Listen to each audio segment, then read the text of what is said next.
여러분 안녕하십니까? 벤자민의 공식 포착입니다. 만나서 반갑습니다. 오늘 이수페타시스 살펴볼 텐데요. 주가가 굉장히 많이 빠졌습니다. 그리고 이 트럼프 관세 정책으로 인해서 경기 침체 우려 이런 부분들에 있어서 또 반도체 업황에 굉장히 또 커다란 영향을 줄 수 있다라는 거, 이 부분도 있었지만은 이수페타시스는 심택이나 아니면 대덕전자와 같은 다른 경쟁 업체들에 비해서도 주가가 좀 많이 하락했습니다. 거기에 있어서 이제 사모펀드가 굉장히 많은 매도를 좀 때렸고요. 그 다음에 투신 쪽도 좀 있었고, 외국인은 최근 들어서 계속 우리나라에서 증시에서 이탈을 하는 모습이었었고, 그렇기 때문에 투신과 사모펀드의 오늘의 매도세가 굉장히 주가에 영향을 줬었는데, 이런 부분들의 뒷배경에는요, 오늘 확정 발행가가 최종적으로 계산이 되는 그 기산일입니다. 4월 4일. 그래서 3월 31일부터 4월 1일, 2일, 3일, 4일 이 5영업일치의 주가의 데이터를 바탕으로 2차 발행가액이 산출이 됩니다. 그래서 월요일 날 공시가 될 겁니다. 그런데 확정 발행가액 과연 얼마로 나왔을까? 제가 미리 계산해 본 부분 여러분들께 오늘 공유를 드릴 거고요. 여기에서 좀 저희가 경계해야 될 부분들 있거든요. 그 부분에 대해서 좀 설명을 드릴 겁니다. 자, 우선은 여러분들께서 항상 이 유상증자 공시가 나오고 내가 유상증자를 발표한 기업에 투자를 하고 있다라고 하면은요, 이 일정을 보는 습관이 굉장히 중요합니다. 그래서 이 4월 4일 확정 발행가액 산정하는 기간의 기산일이고요.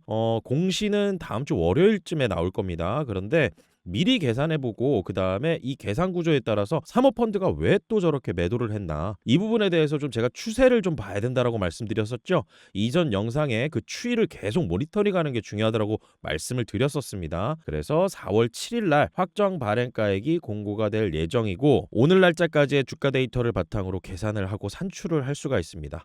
그런데 여러분들께서 이때를 또 경계를 해야 돼요. 구주주 청약 4월 9일부터 4월 10일까지 청약률이 저조할 수 있다라는 가능성 열어두셔야 됩니다. 그 이유를 지금부터 말씀드릴 거예요. 자, 우선은 제가 만든 계산식을 바탕으로 여러분들께 계산하는 방법 다시 한번 간략하게 짚어드릴 텐데요. 최종적으로 1차 발행가액은 나왔습니다. 그래서 33,500원이에요. 그리고 2차 발행가액이 나와야 되고 1차와 2차를 종합해서 확정 발행가가 나오게 되고, 이 확정 발행가가 공시가 되면은 유상증자 청약하시는 분들이 새롭게 발행하는 주식을 한 주에 사가는 금액이 확정된다라는 것이고, 그 확정된 발행가액은요 앞으로 변하지 않습니다. 그래서 오늘까지 해서 4월 4일, 3일, 2일, 1일 그리고 3월 31일 이 5영업일의 종가와 거래량, 거래대금 이 데이터를 바탕으로 처음에 가중산술 평균 주가를 구해야 됩니다. 34,993원이 나왔고요. 기산일 종가 오늘 4월 4일이죠. 4월 4일에 32,650원, 이거 거래소 기준입니다. 그래서 이렇게 두 가지 A와 B 데이터를 바탕으로요 산술 평균을 합니다. 다시 말해서 이 두 가지의 데이터를 더해서 2로 나눈다라는 거죠. 그러면은 33,821원입니다. 그리고 최종적으로 2차 발행가액을 구하기 위한 기준 주가를 결정하게 될 때는요, B와 C 중 낮은 가액을 결정하게 됩니다. 그래서 기산일 종가 32,650원, 그리고 A와 B의 산술 평균 33,821원. 어떤 게 더 낫나요? 32,650원입니다. 32,650원 오늘 정규장 종가로서 아까도 사모펀드가 굉장히 많은 매도를 때렸잖아요. 그런데 이 계산 구조 보면은요, 어떤 식으로 볼 수가 있냐면, 주가가 빠지면 빠질수록 마지막 기산일, 오늘 4월 4일이잖아요. 제가 지난 영상에서도 확정 발행가의 간으로 계산했을 때 최종적으로 기준주가가 어떻게 나왔냐면 그 날짜, 해당 날짜의 종가로 결정이 됐습니다. 그래서 빠지면 빠지는 대로 그 종가가 기준주가가 돼버린다. 그리고 여기에서 15% 할인율 적용한다. 그렇게 됐을 때 27,753원 나옵니다. 그리고 이거를 호가 단위로 계산하게 되면은 27,800원이 되겠죠. 그런데 확정 발행가액은 제가 뭐라고 말씀드렸죠? 1차와 2차 중에 낮은 걸 고르는 구조로 되어 있다. 이건 공시에 나와 있고 기본적인 계산 방식입니다. 모든 기업들이 다 이 방식을 써요. 그래서 1차와 2차 중에 미니마이즈 낮은 걸 골라라 해서 27,800원이 결정이 되겠죠. 그리고 청약일전 과거 제3거래일부터 5거래일까지 그 날짜가 언제냐면은요. 이때가 4월 4일부터 4월 2일까지입니다. 이때 데이터를 바탕으로 할인율 40% 적용하는 겁니다. 그래서 확정 발행가액 계산하기 전에 직전에 주가가 너무 급등해 버리게 되면은 여기에 있어서 유증 청약에 참여하는 사람들의 피해를 방지하기 위해서 이렇게 할인율 40% 적용해 가지고 만약에 너무 급등하지 않는 이런 선에서 결정이 되도록 하게 되어 있습니다. 그래서 청약일전 제 과거 3거래일부터 5거래일까지 평균 주가 60% 하면은 25,550원이 나오게 됩니다. 그래서 33,500원과 27,800원 중에 낮은 걸 고르고 그리고 25,550원과 27,800원 중에 높은 거 고르는 거 맥시마이즈 한다. 그래서 27,800원이 지금 도출이 됐어요. 그래서 지금의 추세로 본다라고 하면은 이수페타시스 같은 경우는 종가를 통해서 확정 발행가액이 산출되는 그런 구조로 되어 있기 때문에 계산하기도 편했었죠. 그래서 사모펀드 같은 경우는 가지고 있는 주식들도 있겠지만은 신주인 수권을 가지고 있을 수도 있어요. 그래서 기존 주식을 처분하면서 매도를 때리고 그 다음에 시장 분위기도 안 좋은 데다가 신주를 인수할 수 있는 청약할 권리 이거 챙겨놓은 상황에서 확정 발행가액이 낮아지면 좀 더 싸게 살 수 있는 거죠. 그래서 이런 노출에 좀 위험이 있었다라는 부분들 여러분들께서 꼭 기억을 해두시고요. 자, 그리고 이제 앞으로가 중요합니다. 오늘 32,650원 이 정규장 거래에서 이 종가와 그 다음에 확정 발행가액 27,800원 도출된 거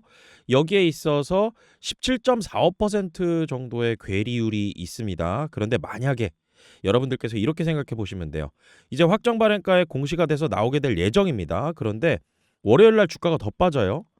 그래서 이 32,650원보다 주가가 계속 많이 빠져가지고 만약에 28,000원, 27,000원 선까지 주가가 더 내려간다라고 하면은 청약에 참여할 이유가 있을까요? 그냥 시장에서 주식을 사면 되잖아요. 청약에 참여하고 난 다음에요. 신주가 상장될 때까지 또 시간이 걸립니다. 그렇기 때문에 지금 여기에서 이수페타시스가 이 주가가 더 많이 빠지게 된다라고 하면은 청약률이 저조하게 될 가능성이 있고 청약률이 저조하다라고 하는 것은 추가적으로 주가가 하락할 수 있는 요인이 될 수도 있습니다. 그리고 실권주 일반 공모를 통해서 더 이제 발행을 하게 된다라고 하면은 주식 발행하게 될 때는 수수료가 또 더 나가요. 그러다 보니까 지금 이 상황 자체가 굉장히 우호적인 상황은 아니지만은 또 역으로 생각해 보면은 이수페타시스 입장에서는 더 떨어지지 않거나 아니면 조금 더 높이기 위한 그런데 그 날짜가 구주주 청약일 4월 9일부터 4월 10일이죠. 이때까지 해서 좀 만들어 놓을 가능성 이런 부분들도 열어둘 수는 있습니다. 그런데 지금 굉장히 거시경제 상황이 좋지 않은 그러한 상황에 놓여져 있습니다. 그래서 경기 침체에 대한 우려에 대해서 지금 굉장히 많은 의견이 분분해진 상황입니다. 그런데 주식시장에서 가장 싫어하는 게 바로 불확실성이죠. 이런 상황 속에서 이수페타시스 앞으로 AI 산업에 대한 전망은 아직까지도 유효하고 전망이 굉장히 밝습니다.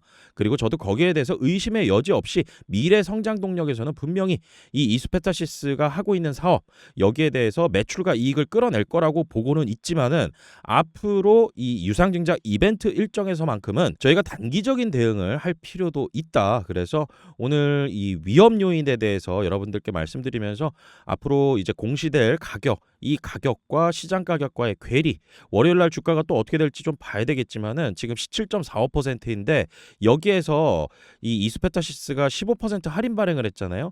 이보다 더 낮아지는 상황까지 주가가 빠진다라고 하면은 청약률이 저조하게 될 가능성 분명히 열어두셔야 됩니다. 자, 그리고 이전에도 한번 말씀을 드렸었는데요. 유상증자 공시가 딱 발표되고 나면은요. 최종적으로 신주 상장 예정일 다시 말해서 유상증자를 통해서 새롭게 발행하는 주식이 상장이 되는 날 이때 이후에 한 5영업일 정도는 여러분들께 경계를 하라고 말씀드렸습니다. 그 이후에 이 기업의 사업 내용으로 접근하는 거 그게 순서상으로 맞다. 왜냐하면은 이 5월 2일 날 신주가 상장이 되는데 만약에 확정 발행가액과 굉장히 커다란 차이를 보이게 된다. 그렇게 됐을 때는 신주가 상장되고 또 매도 압력이 생깁니다. 그래서 최종 이벤트 일은 5월 2일이지만은 5월 2일보다 한 5영업일 정도는 여러분들께서 좀 가져가시면서 이 이벤트가 끝나고 그 다음에 사업 내용으로 저희가 투자에 접근하는 거 이게 마지막 단계이다. 그래서 유상증자 같은 경우는 최종적으로 신주가 상장이 되는 그 예정일